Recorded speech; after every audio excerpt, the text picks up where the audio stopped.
This is San Diego News Daily. I'm Monica Dean. Let's get right into your top local stories. Right now, a busy stretch of Morena Boulevard is shut down due to a large sinkhole there. It's right near the intersection of Morena and Sherman Street. The city says a water main break led to that mess.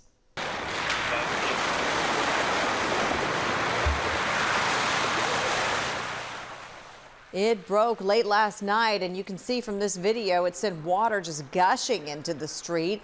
Crews were eventually able to get that water turned off, but not before it caused the street to cave in.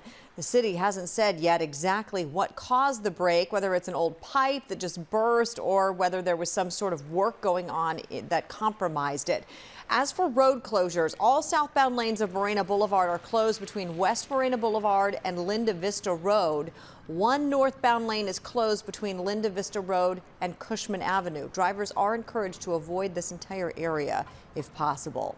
Today, Mayor Todd Gloria will hold his 2026 State of the City address, updating San Diegans on what's happening in San Diego, along with his priorities for 2026. The mayor has his hands full in filling budget deficits, dealing with the pushback from the new and heightened parking fees, as well as a homeless situation, which is still very much in the spotlight. The address will take place at 3 p.m. It will be live streamed through the city's website. Less than 2 weeks since the new parking fees took effect at Balboa Park, some of the museums say they are already feeling the impact, and at least 2 museums say they plan to raise revenue because the city has hurt them by hurting their bottom line through the parking fees. Both the San Diego Natural History Museum and the Fleet Science Center say attendance has dropped about 20% on average since those new fees took effect. They believe people just don't want to or can't afford to pay to park, and the majority of those staying away are locals. Tourists are still coming in, locals are not.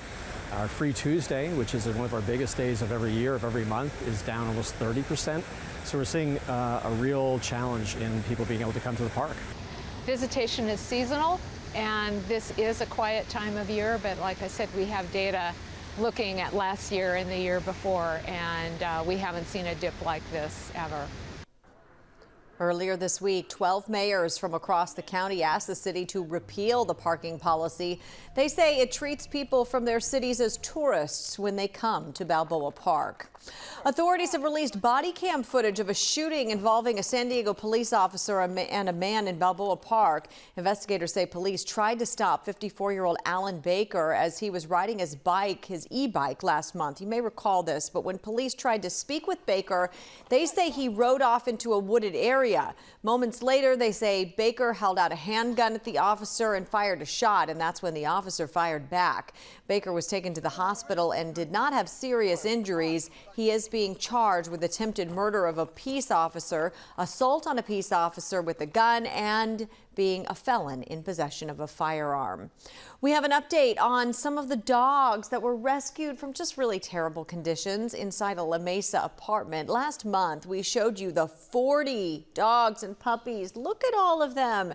They were all left alone in a 500-square-foot ADU on 70th Street.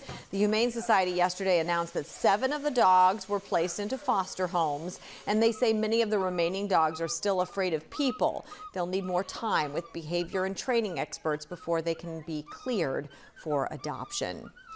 You can join MTS in celebrating Black History Month with a new Pronto card designed by local artist Eben Edwards, who is also MTS's manager of rail facilities. The card features prominent Black American leaders, and you can get the card starting tomorrow, just in time for Martin Luther King Jr. Day weekend. They will be available at the MTS Transit Store and ticket vending machines at select trolley stations. Chief Meteorologist Sheena Parveen joins us now with a look at this gorgeous forecast. Hi, Sheena.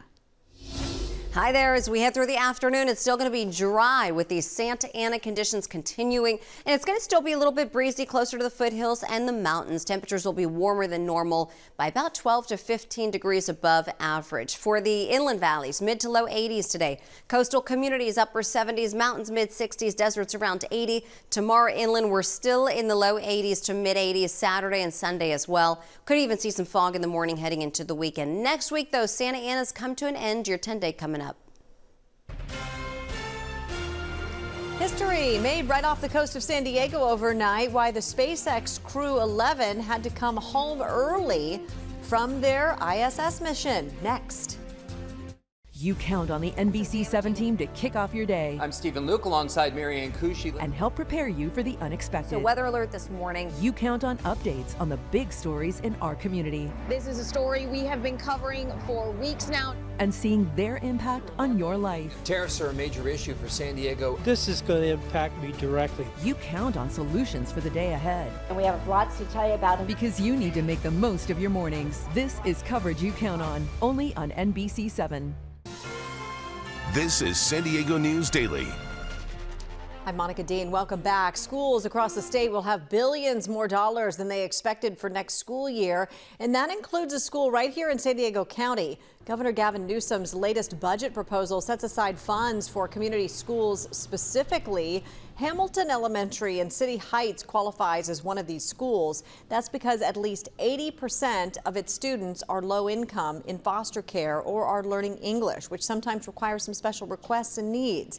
Then it uses state funding to make those happen. It's not about one size fits all. It's about addressing the specific needs of each school community and to be able to address equity through a lens that is authentic and personable to the collective. To me, that is not rocket science.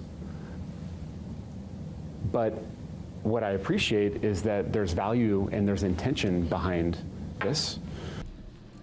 San Diego Unified plans to add 4 more community schools next year to the 35 it already has. History made just off the coast of San Diego as the first medical evacuation from space is now complete, with the astronauts aboard the SpaceX Dragon capsule splashing down just hours ago. NBC 7's Nicole Gomez joins us with some of the new video from overnight. Well, very exciting to see this happening so close to home instead of on the East Coast. If it seems like these splashdowns are happening more often near San Diego, it's because NASA and SpaceX moved operations to the West Coast because it's considered a larger recovery zone. Let's watch the splashdown. Splashdown of Crew 11. After 167 days in space, Dragon and NASA astronauts Zena Cardman and Mike Fink, Kimya Yui of JAXA, and Roscosmos cosmonaut Oleg Platonov are back on Earth. 4 astronauts safely returning to Earth earlier this morning, capping a dramatic and unusual week in space that required the crew to leave the International Space Station about a month earlier than planned. It was cut short because of a medical issue. In a post-landing news briefing, a NASA administrator said all 4 astronauts were safe and in good spirits. Because of medical privacy concerns, NASA couldn't identify the affected crew member or give any details about the medical incident. Meantime, the splashdown is a big deal for the San Diego space program community. It really brings it home. The recovery teams are based here in San Diego, which is wonderful. It's really neat. And so it's just an opportunity for San Diegans, for Southern Californians, for everybody to really be involved in the space program.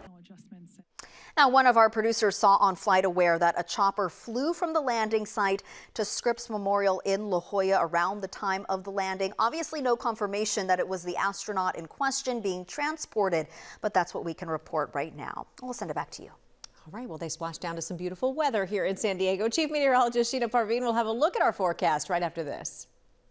NBC 7 and Telemundo 20. Weather coverage you count on. You count on accuracy. The winds are going to be increasing. You count on these experts. Take a look here at our future weather. In 2 languages. Más de 3 pulgadas de precipitación. You count on innovative tech. You look at our first alert Doppler radar. From a team you depend on. Dry conditions to round out this week. You count on early warnings. Because we had pretty significant rain. Because you know every second counts. It just kept getting worse and worse. This is First Alert Weather. This is coverage you count on. Only on NBC 7 and Telemundo 20.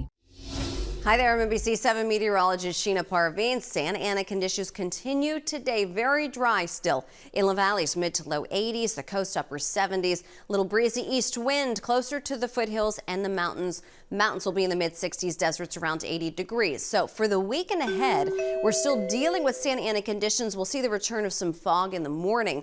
Then we head into next week, and those Santa Anas finally come to an end. We'll have a cooling trend. It'll be coolest by the end of next week. Thank you. More coverage you count on at NBC7.com. Thanks for watching. Have a great day.